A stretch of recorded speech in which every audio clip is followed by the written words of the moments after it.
everybody, it's Jeremy. Welcome back to Lucid's 2022 Tournament Game 4, where we are playing Nazca. This is turn 98. Let's jump into things, shall we? Kind of kicking things off. We didn't have much in the way of rituals and things like that going on last turn, so just a few unsuccessful site searches. We're very close to being done with all of that and curing me of my OCD. It's a waste, but it'd be what it be. We do have some remotes. We got some reports in both Olifa and Satrandith. A spell has passed through the Dome of Solid Air and shattered it in Olifa, which is unfortunate. And then in Satrandith, a hostile spell has been stopped by the Dome of Solid Air. Nothing happened here, right? So my assumption is that these are just pings. These are scries, right? So probably Van just trying to get some info on us.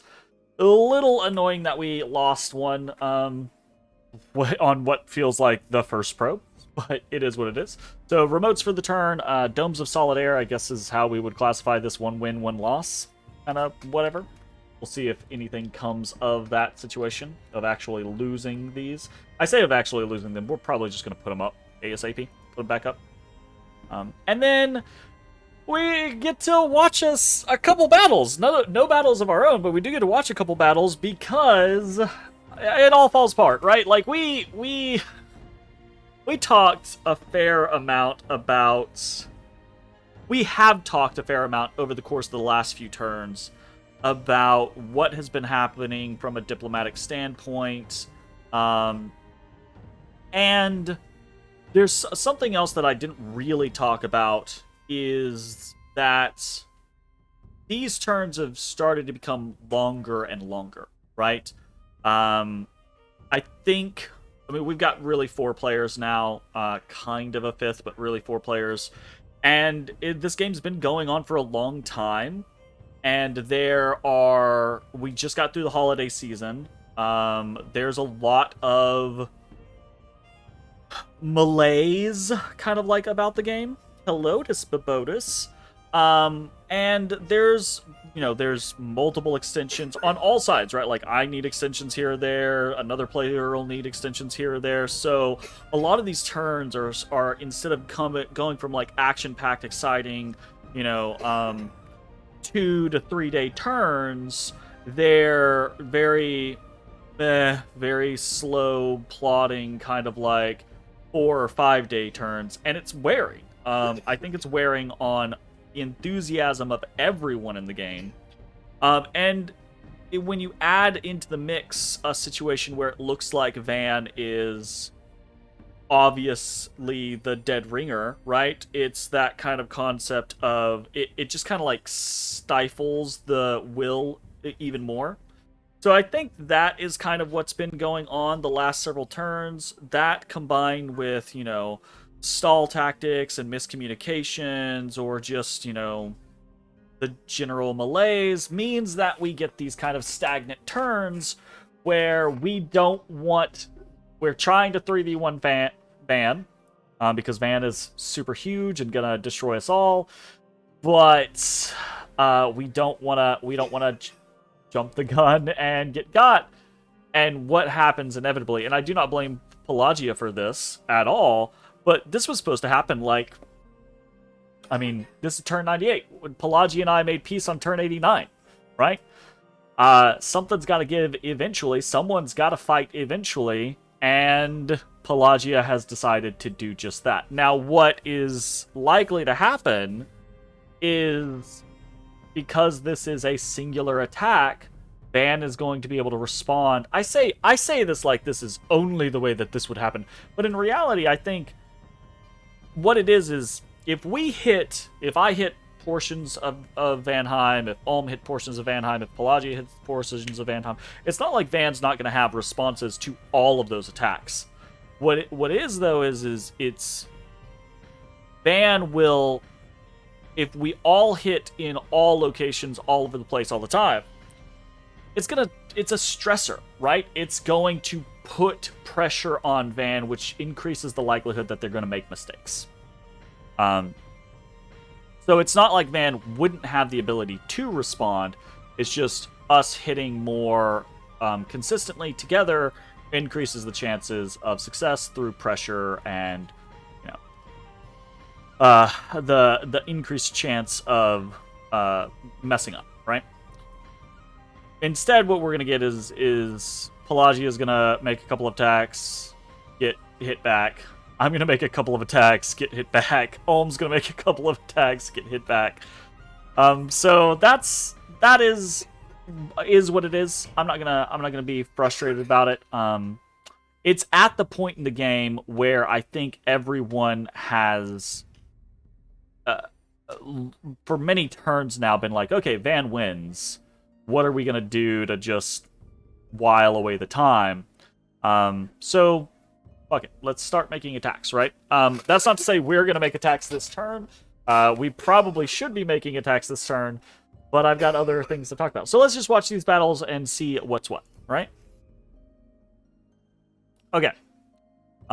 We've got a battle in Own we've got a Triton King kitted out, Firebrand, can go stealthy, cool, has the requisite Amulet of the Fish, as is the case, as is always required, for Triton Kings. And yeah, that's a pretty straightforward kit.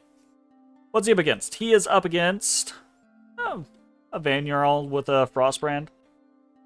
Pretty much it. See what we got. We got Moss Body, Liquid Body, Body Ethereal. Classic kind of situation. It'd be very hard for this Vanyarl to make any real amount of progress against this Triton King. So this is probably firmly the win for the Triton King. The only kind of thing being like the Vanyarl is very hard to hit. 18 versus 27, right? But still very doable. That's a win for Pelagia attacking in. Pelagia also attacks in the Cavern of Tog. And I think this is actually, a fight. So Pelagia comes in with a fair amount of Wave Warriors, some Sea Trolls, a little bit of other chaff, a lot of mages. There's a lot of mages here. And Van actually has some stuff here. Has a row of Einhairs, has some Vans in the background, has a little set of mages and things like that. And then has in the center, this is very important, right? Has some Adepts of Pyrrhophyton. And these Adepts are the fact that Van got the Throne of Fire or Throne of the Sun or whatever it's called is a really big boon for their magic diversity. These two Adepts of Pyrrhophyton are going to be a problem. So, at this point in the game, most sides are capable of putting up just about everything that they want to. On the side of Pelagia, he's going for a little bit of a fatigue play, right? Rigor Mortis coming in, dipping. Rigor Mortis coming in, gonna has the ability to Soul Vortex and keep his people alive, right? And most everyone has, regeneration, and Will of the Fates. On the side of Van, he's opted to go for more of a I'm going to kill you strategy. Specifically with Firestorm up. And Firestorm's going to be a big freaking issue here. It's going to murder most of the chaff that Pelagia would potentially put out. His Vanyarls and Vans in general are going to do a whole lot of work. And then all the rest of these individuals aren't going to be able to deal with the Firestorm because the chaff that they would otherwise normally produce is going to die to the firestorm, and then they're going to have people in their faces, and they're not equipped to deal with both. So, this is a pretty stellar defeat for Pelagia from the hands of Vanheim, and it is almost entirely off of the back of the Adepts of Pyrophlegeton putting up Firestorm.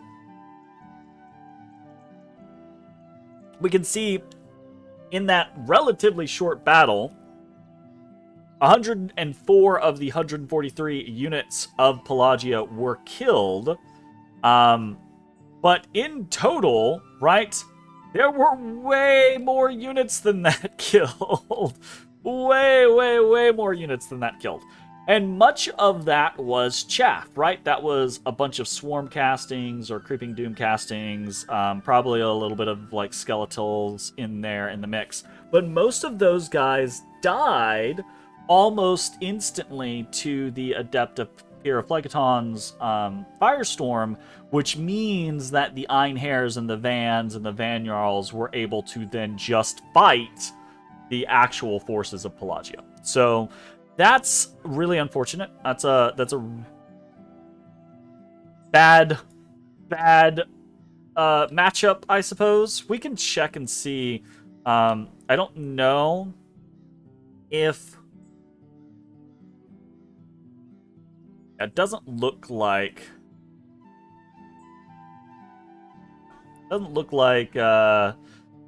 Pelagia really has the resistance buffs for this, so it doesn't look like either they weren't expecting it or they didn't really have the ability to do something like Firefend, which would have helped, right? But I do not think would have won them the battle, because again, the biggest part of the problem was all of their chaff, which isn't going to get Firefend, is destroyed by the Firestorm, whereas the which allows all of the other units of Van to just destroy the actual arm. So that's a really big bummer.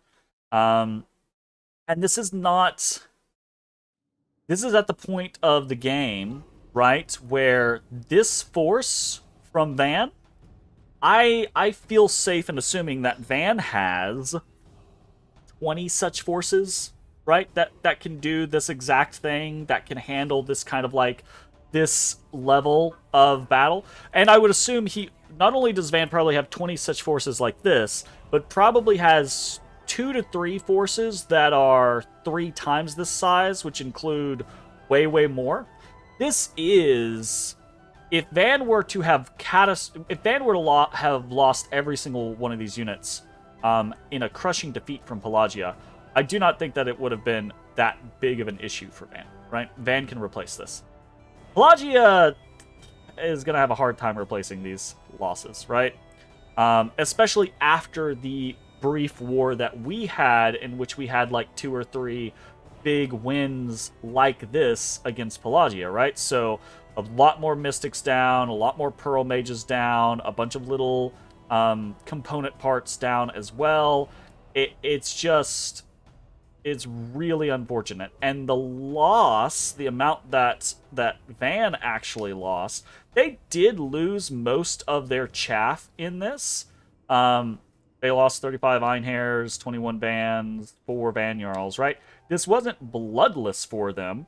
They lost 2/3 of their force, but I don't think they care that much about losing 2/3 of their force. They didn't lose any majorly important components. All these Einhairs and Vans, easy to replace. 4 Vanjarls, whatever. They didn't lose the Vanadrot that was there. They didn't use the Dwarven Smith, the 2 Adepts of Pyrophlegeton, right? This is definitely a good win for Van. And a bad loss for Pelagia. Another attack of Pelagia in Jabero.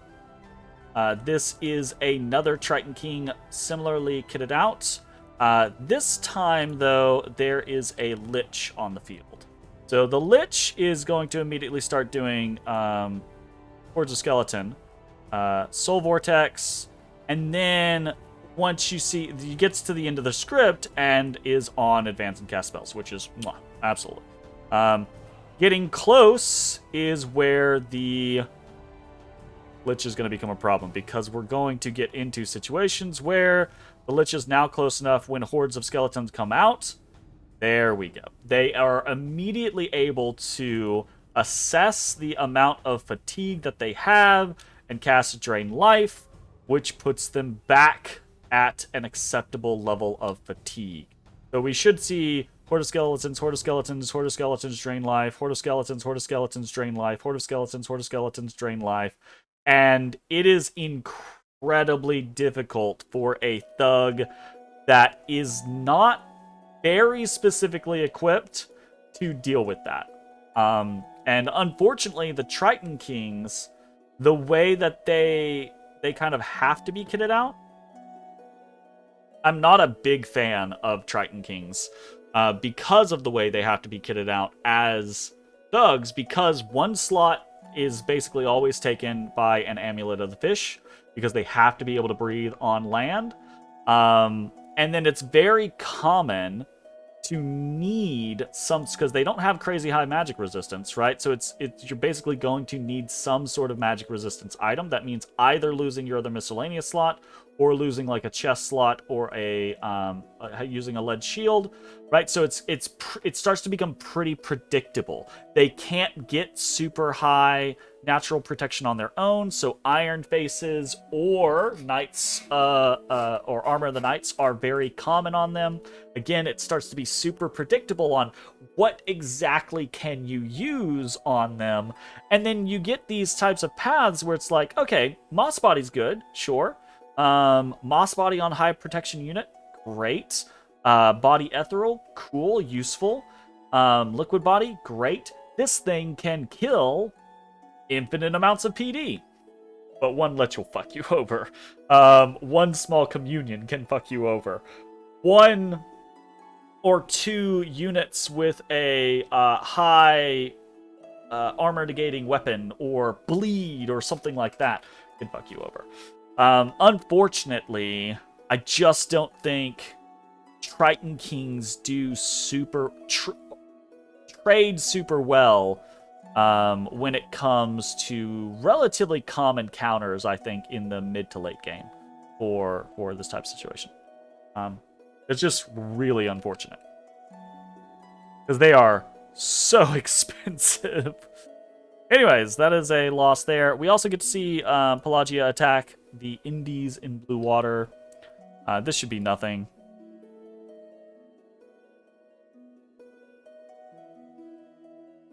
The other strength of Pelagia being the Knights of the Deep, not being able to really go on land.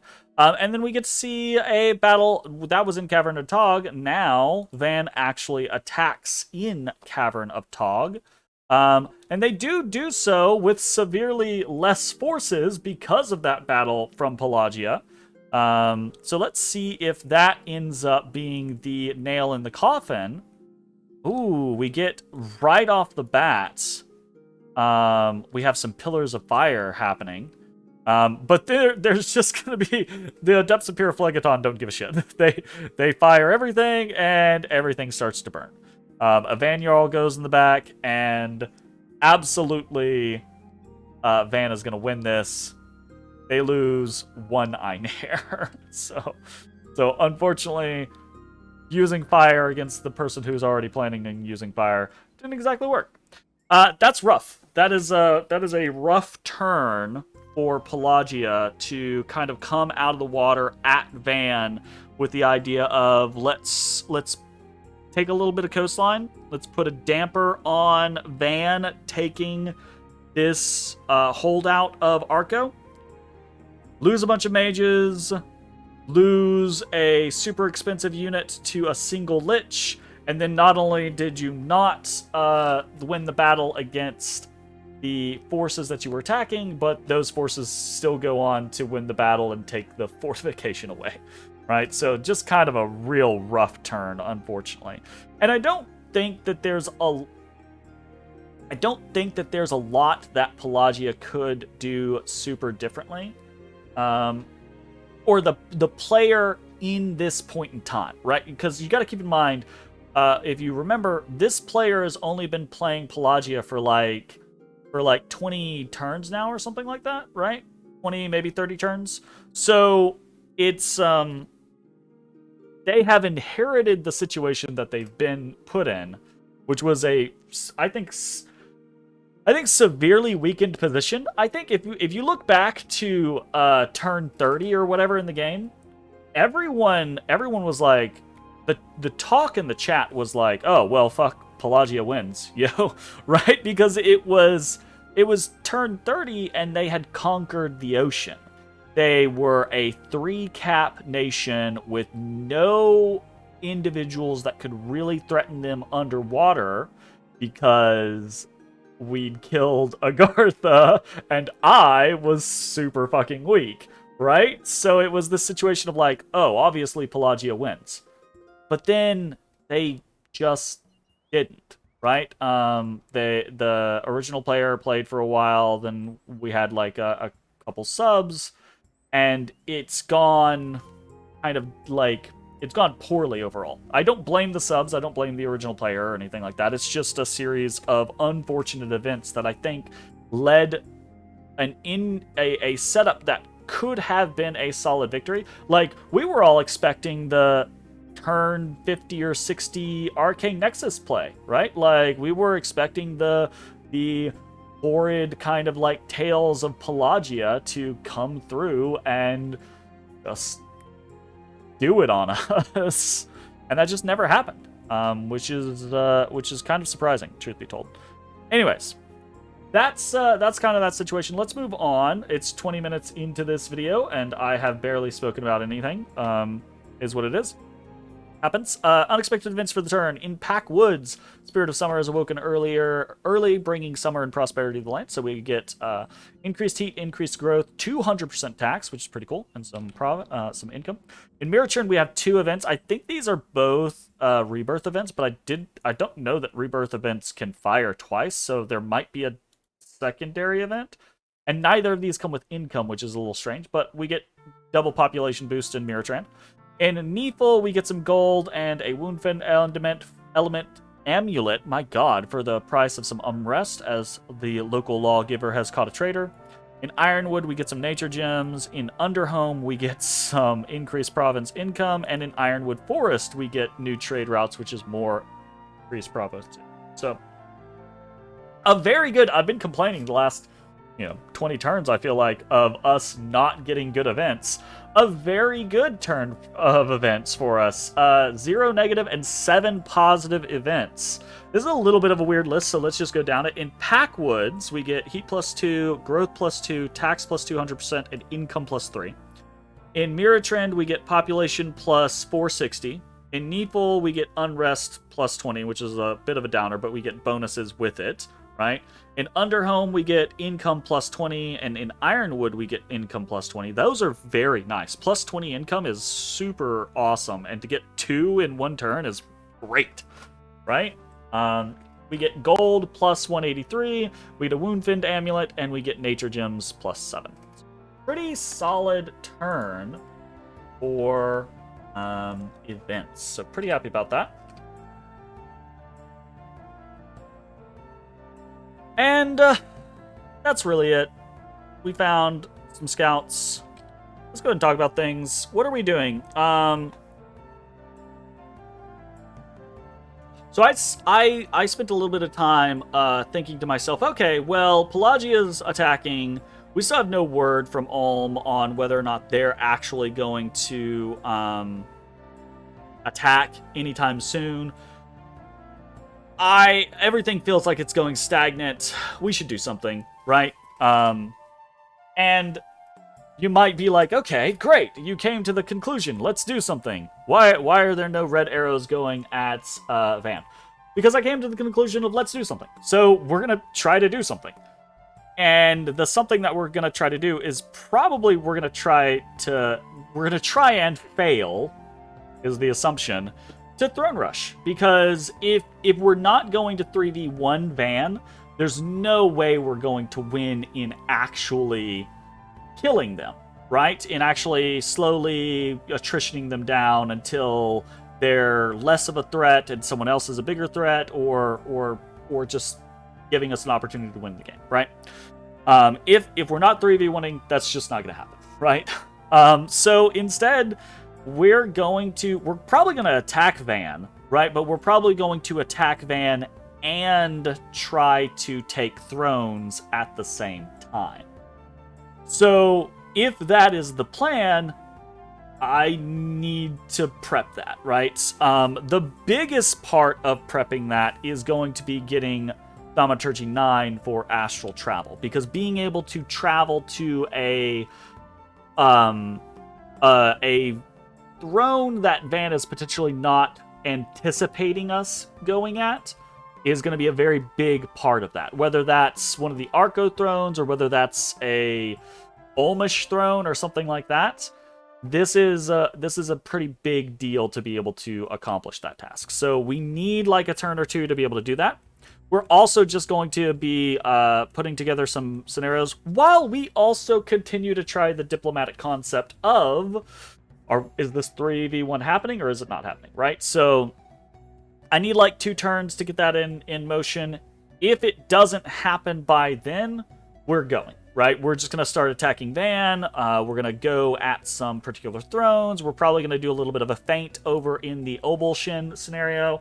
And all of these plans could just go awry completely if Van suddenly starts attacking thrones or suddenly starts attacking us, right? So we'll see how all of this goes. It's very up in the air right now, but the generalized plan is it's turn 98, probably turn 100. We're going to be striking out at thrones and trying to get,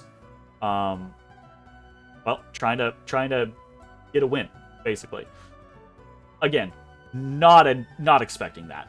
Really expecting to throw myself at a number of locations and then for Van to kill us, right? I don't want to sound defeatist in that way, but Van's very far ahead of us, and it is very likely that they have been prepping the last 10 plus turns on us being able to do this. So we'll see how it goes.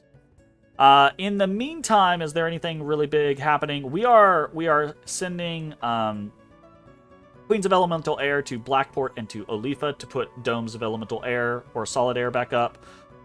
We are sending gnomes around to facilitate different army points. We want to make sure, right, that we are prepared with the plans that we have. So from Obulshin, we can target Viserion Arches and Mudwood.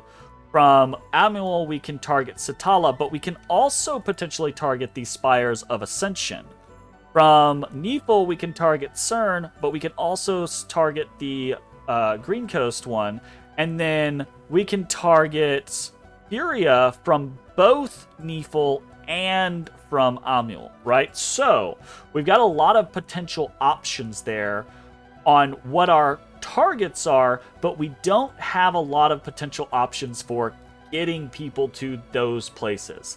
Our best bets are things like Stygian Paths, which are going to rely on liches primarily, or things like Astral Travel, which right now is really just a god option for us. We could empower a Koya or something like that, potentially, and have, some boosters there and be able to pull some, like, pretty decent-sized group from, for example, Satrandith has 1, 2, 3...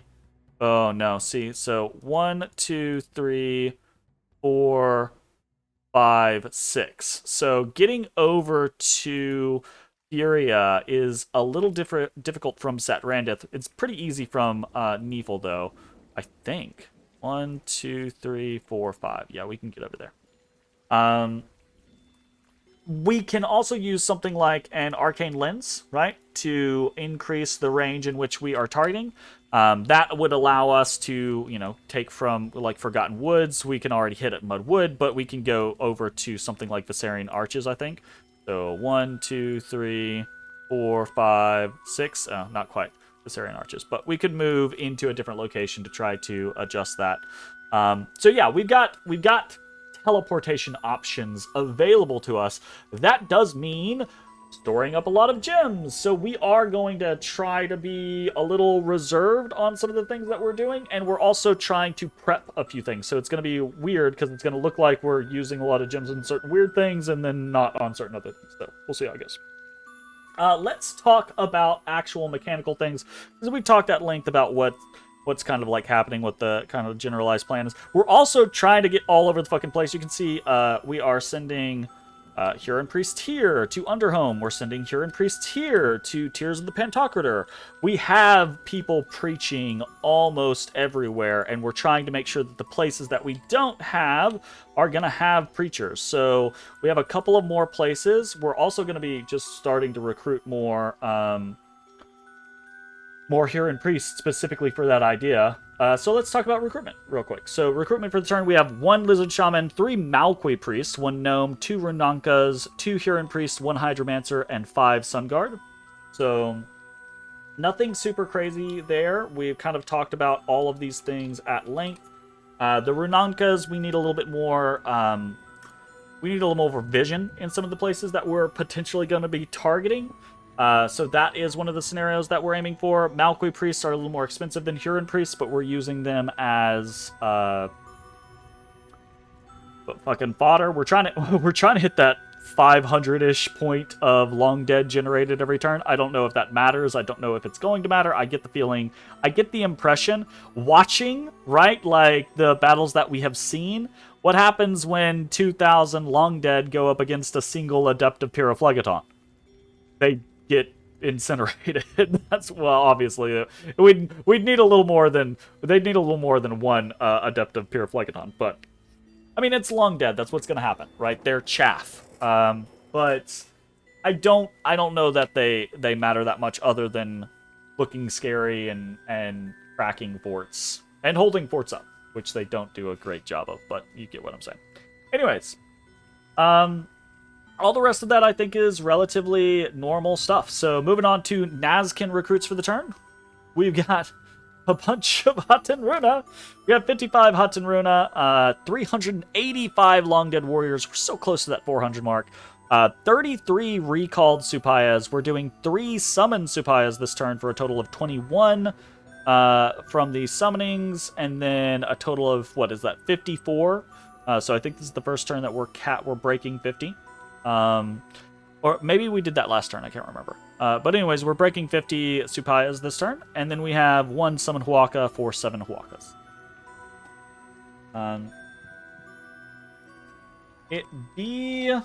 What it be? Special recruits for the turn, 1 Dire Wolf, 1 Dustwalker, 3 Sprites. We're moving a lot of people around, doing a lot of different things, so our special recruits are kind of tanked for the turn.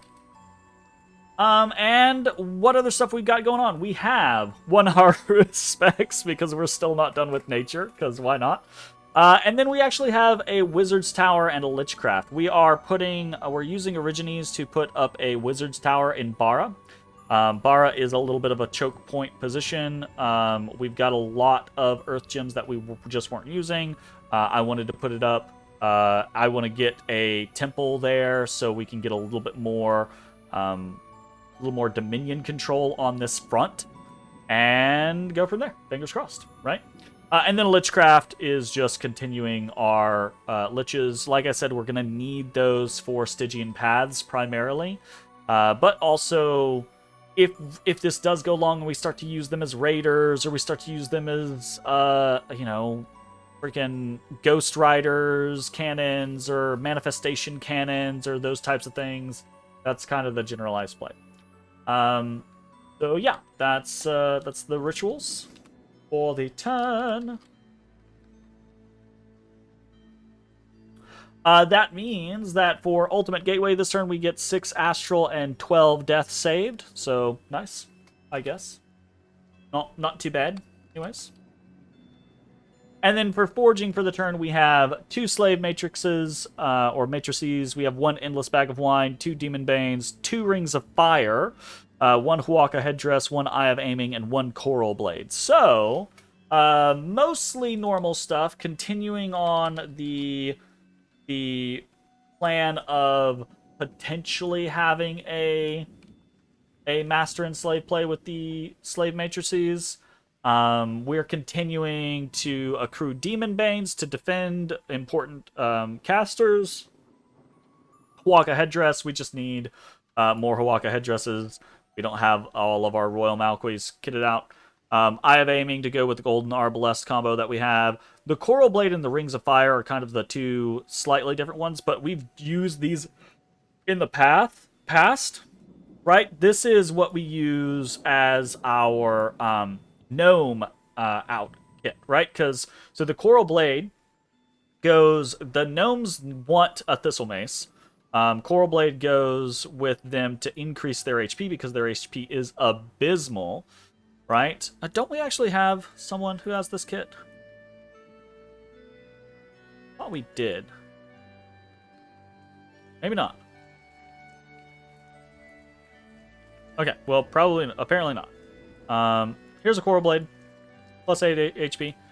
So because the gnomes want a Thistle Mace, they can't use the Demon Bane, right? So we give them Coral Blade, and then we give them a Ring of Fire, right, to compensate, right? To be, here's your slightly increased HP, and here is how you just don't take fire damage, right? So that's the generalized plan. To help keep the gnomes alive is that type of situation. So potentially also put something like a dragon helmet on them. I know I bitch about it every like 3 or 4 turns, but look at this shit. 17 nature gems. Cool. 44 death gems. We have plus 20 because of Well of Misery, so 24 death gems. 30 astral pearls. That is great. It's 25. We have whatchamacallit up. We have Stellar Focus up. 20 earth gems, fantastic. 16 water gems, pretty solid. 16 air gems, pretty solid. 7 fire. Fuck you, game. I know. I bitch about it, like I said, like every 3 or 4 turns. But we really got screwed on fire gems, and it's really unfortunate because there's a lot of stuff that we could do with fire, right? Like what Vanheim is actually currently doing with those Adepts of Pyrophlegeton, that's a feather that's in our cap, right? Like we can do that type of shit with Incas, or we can summon flame spirits and do it with flame spirits. We can do that very easily. We can do things like turning armies of Aklas into deadly Pillar of Fire casters, right?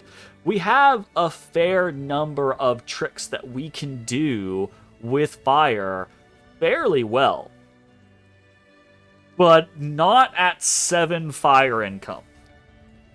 It's actually, this has legitimately held us back from doing different things. If we had 17 fire income, if we had another 10 fire every turn to play with, because we've had most of our shit site searched for the last 40 turns, right? So if we had another 400 fire gems right now to play with, that's not insignificant. Oh yeah. Anyways, yeah. So this is kind of the situation. The diplomacy in the game has kind of gone stagnant. A lot of us, I mean, I've talked about this previously. When you play a game for so long, this game I think is at the 7-month mark. When you play a game for so long, there's so much that happens in your life. I've gone through multiple phases in this game where I just didn't have the time or energy to do things because of what was happening in real life. And the only option there is sub out, stop playing, or, right, just do your best to keep it going, right? Like, hope that super significant things don't happen, or that if they do, you luck out, that type of scenario. So when we get this late in the game, and it's very much this is the front runner, we've got a 3v1 that needs to happen, but there's,